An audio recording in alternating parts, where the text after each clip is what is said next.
Mr. Debets, and in today's tutorial I'm going to introduce you to a new application, Adobe After Effects.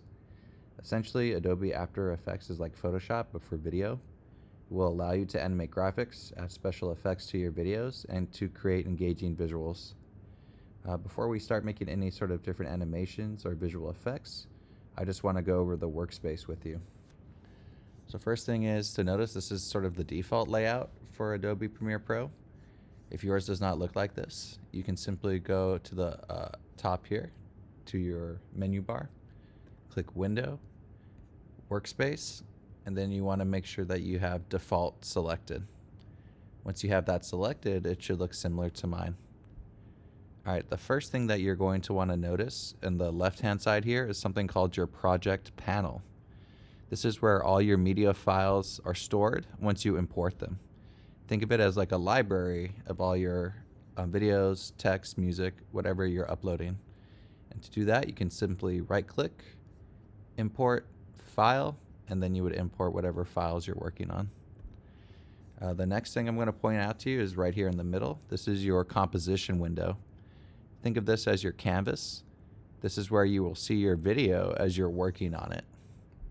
The next part of this overview is down here at the bottom. This is your timeline panel. This is where you create animations or visual effects by stacking layers and adding keyframes. Think of this as like the storyboard for your project. At the very top here, is your toolbar. I'm going to go over these in more detail later, but this is basically just different tools that you can use to edit your video. And then one more thing I'm going to point out in this overview is your effects panel.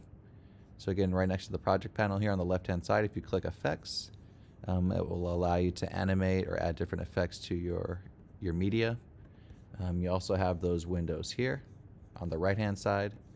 And if you go into Window, Workspaces, you can also open up another tab that will give you a lot more effects. So again, that's just a basic overview. Your project panel, where everything is stored. Composition, which is like your canvas, the thing that you're working on. Your timeline, where you're going to start editing and sourcing the video. And then your effects. In the next one, I'm going to go over how to start a composition and get started on your first project.